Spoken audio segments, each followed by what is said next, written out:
Hi guys, welcome back to my YouTube channel. So I have a video here that says why Prince had issues with Sinead.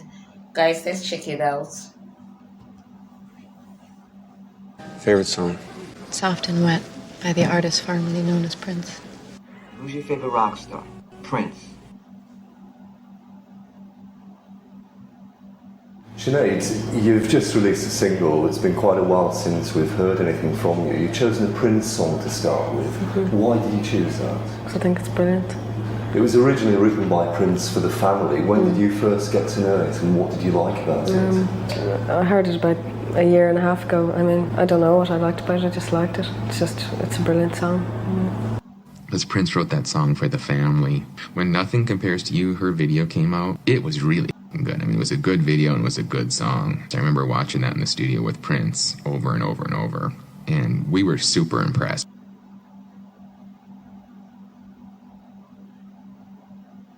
The American Music Award of Achievement goes to this multi-talented artist through his writing and performing, his recordings and motion pictures, and his discovery and support of new stars has been a major influence on the look and the sounds of the 1980s.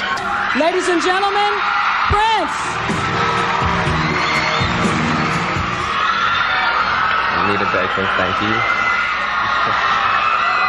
I'd like to thank all the wonderful musicians I've had the pleasure of working with over the years. Having talent like that around me has been a great source of inspiration. Creating new music is like meeting a new friend. With that in mind, I tend to try to create something I've never seen before. I guess I like surprises. I hope you do too.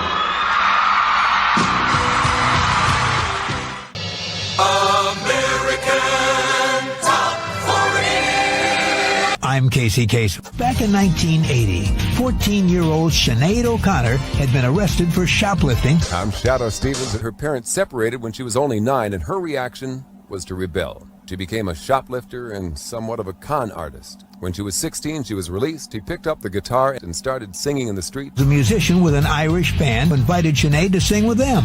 That was the beginning of the career that led to one of the top hits in the USA, Sinead O'Connor with Nothing Compares to You. It's been 7 hours and 50 days. Number 1 for the year. It was written by Prince in 1985. Her version seemed to come out of nowhere and topped the charts in 14 different countries. The number 1 song of 1990 is by Sinead O'Connor.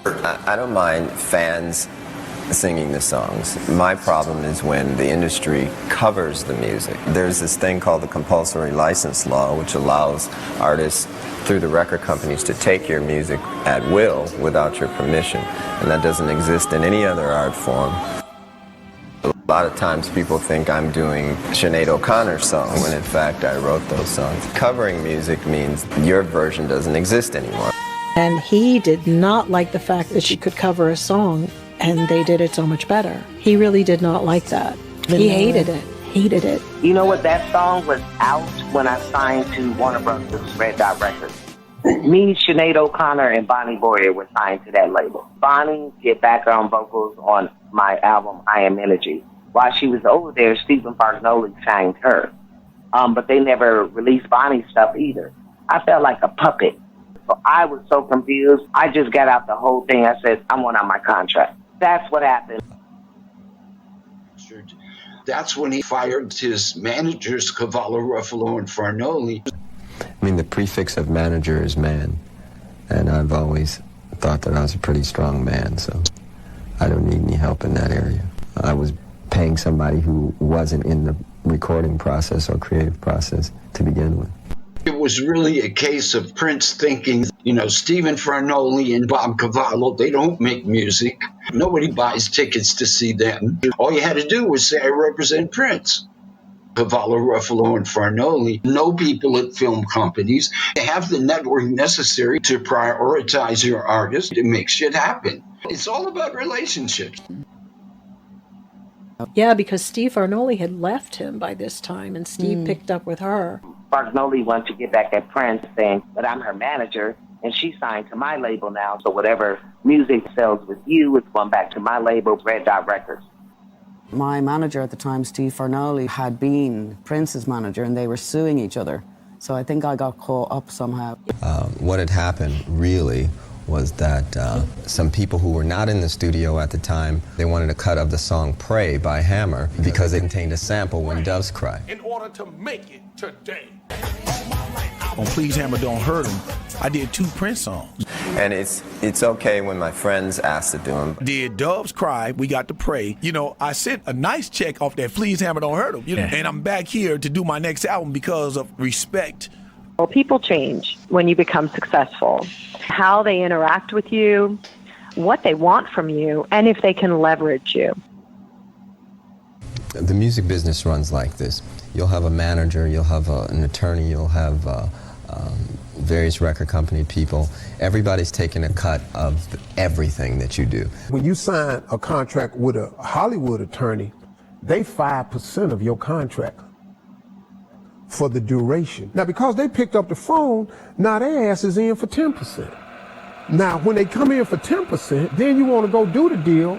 They pick up their phone and call their favorite lawyer, who is their boy, who they work in conjunction. Steve, we got the guy that's going to cut your deal. You so busy being happy to be on TV, you say, okay, cool, because you don't have that lawyer normally. And now, right there, you 15% of your money gone. Now, if you real stupid, you got a manager. Now, he can be anywhere from 5 to 20%, depending on how you cut your deal with him. Now, you looking up at your money, man, and you could be out of anywhere from 15 to 25 to 30% of your money off the drip. Then the government, they want 40. Now, you sitting up here, man, 70% of your money gone. All right, so when you're in the fold, when you're in the club and everybody's getting a piece of everything, your tour, your publishing, any endorsements, when they're getting a piece of all of that, you will have hit records. The moment you step away from that and you want to take control of your own life, your own experience, then you'll find you're not hot anymore. There just came to be a point where I wanted to go farther. My claim to fame with Sinead O'Connor was I bummed a smoke off I asked her for a cigarette. We were working at Larrabee in L.A., so we're at Larrabee and Sinead O'Connor shows up.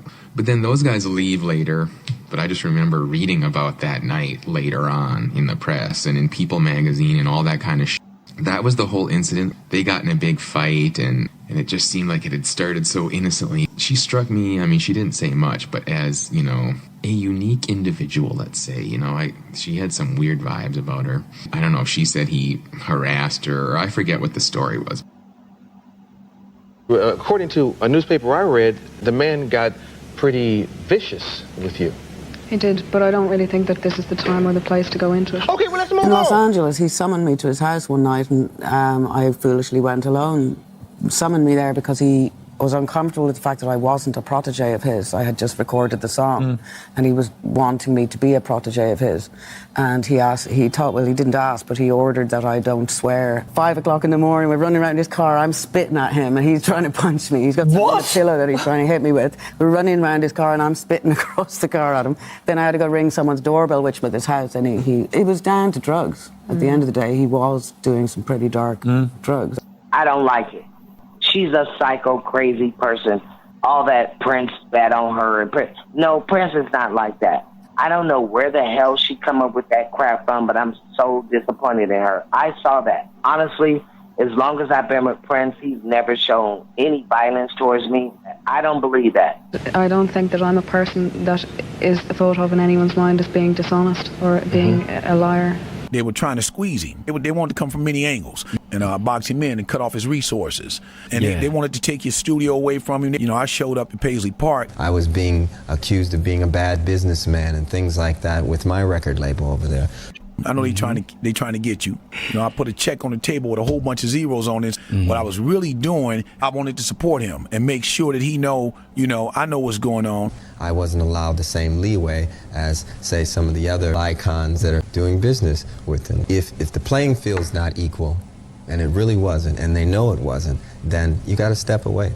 Madonna actually saw success. However, they wouldn't really afford Prince the same thing. When Prince got Paisley Park is around that time. MTV or radio people started asking him for favors in order to get his acts to be played. So it wasn't just, here's my new stuff, put it on. They're like, can you play our Christmas party? And then once he's in so much debt, then the label has more like, oh, well, now we need you to do this. You need to give us this hit. Every now and then I, introduce him to females in Los Angeles. And then he met Carmen Electra through me. Music and dance was always my goal. Dance is my #1 passion. When I ended up leaving Cincinnati and just on a very quick visit to Los Angeles, and then within that time, I ended up meeting Prince.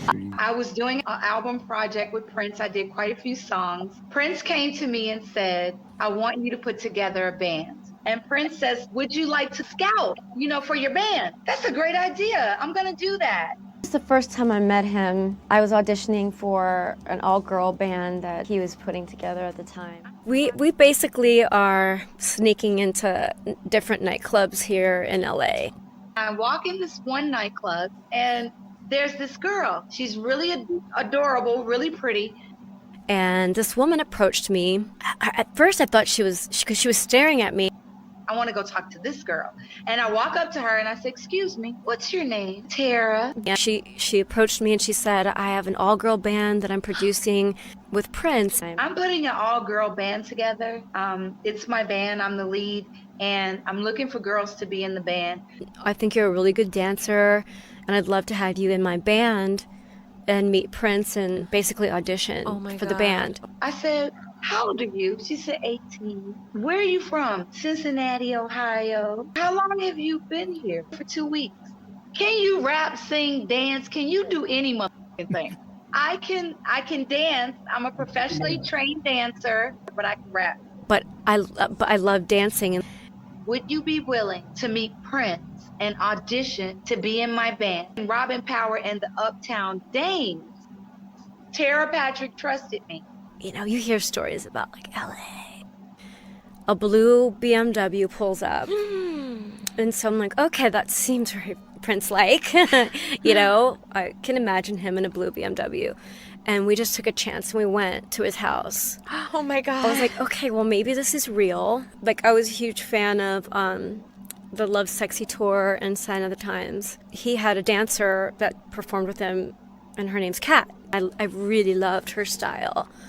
So anyway, we go we're going up into the hills, and we get there and he's standing in the doorway and he's making sort of a sexy face, but it was scary to me. I really just wanted to work. Basically had a week to figure it out. He got on the piano and he goes, do you sing? And I said, yeah. He wanted me to dance, to see me dance. Prince got on the piano. He was like, so she could sing? I said, I don't know. And she is dope. I saw her giving Paula Abdul a run for her money. Then he asked her, can she rap? And she rapped. And he kind of giggles a little bit. He played music from that movie that he was about to premiere. Total freestyle. He was very quiet and didn't say anything. He wouldn't say yes or no. Oh my God, I sucked. I really sucked. I blew it. He said, give me a minute. And then he pulls me aside. No, I don't think you should put her in the band. Why? She can't sing. She can dance. She can rap a little bit, but she does sound like a white girl. You never want to put somebody in your band that could possibly outshine you. And so he was talking with this woman that had the band. And so I went downstairs and I'm just sitting there waiting and waiting and waiting. I'm like, oh, please, I really want to be in her band. And she kept walking down. She's like, he won't give me an answer. It felt weird. So I'm in bed with Prince. We're watching a movie. Prince says, why don't you ask her if she wants to come and watch a movie with us? And I'm like, uh-oh. I just was not going to do that. I wrote her a note and I slipped it under the door. And she said, no. It was getting late. And then so I was like, okay, I'm like, can the limo take me back? The driver was gone. And so I spent the night downstairs, in the guest room. And I was so scared. But everything was fine. So I'm going to respect that. The limo took us back. And I told her in the limo, I think you're beautiful. I think you can dance. I think you're talented. I like that you can rap. I said, look, I said, Prince told me not to put you in my band. I didn't end up making it into the band, so I was really bummed about that.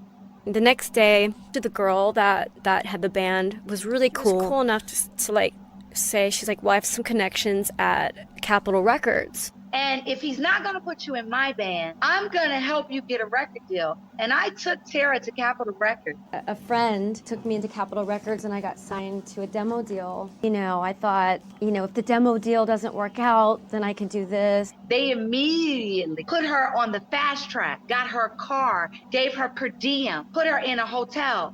I'm in Minneapolis putting together a band. Had 5 weeks together as a band to prepare for our first show at Glam Slam. Prince did not give me mirrors until 7 days before the show. What band practices without mirrors? That's sabotage. Once I put the band together and formed at Glam Slam, Prince called me the night of our performance and said, I hate your band. They can't sing, they can't dance, fire all of them and start over. And I said, no, you do it my way, you do it with somebody else. I said, well, I guess I'm just gonna have to do it with somebody else. Okay. Yeah, he was something else. Tara is calling me from LA, telling me, girl, thank you for everything. You're a big sister to me. I can't believe you did this for me. Wow. The whole time she is in touch with Prince. And now he's trying to get her to fly to Minneapolis to leave Capitol Records to start recording with him behind my back. Somehow he got in touch with me and said, I wanted you to know that I think you should have your own record deal and that you shouldn't be a backup in anyone else's band. And I was shocked and really surprised. And all of a sudden I get a phone call from Joy, who is the head of A&R at Capitol Records. You better tell Tara to get her ass back to LA. I was like, what? She said, Tara is there recording with Prince. I said, that's impossible. Tara is there with Prince. She is under contract with us. If you don't tell Prince to get her ass to LA right now, we are going to sue the fuck out of him.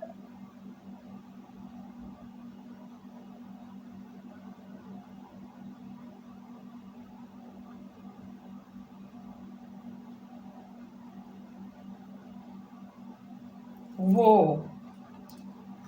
What an interesting one, guys. See, gosh, I'll be forced to look for the continuation of this video.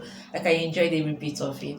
Hope Prince and Sinead were able to reconcile their differences. The souls and the souls of all departed rest in perfect peace. Amen. Guys, don't forget to hit the subscribe button. See you on the next one. Bye bye.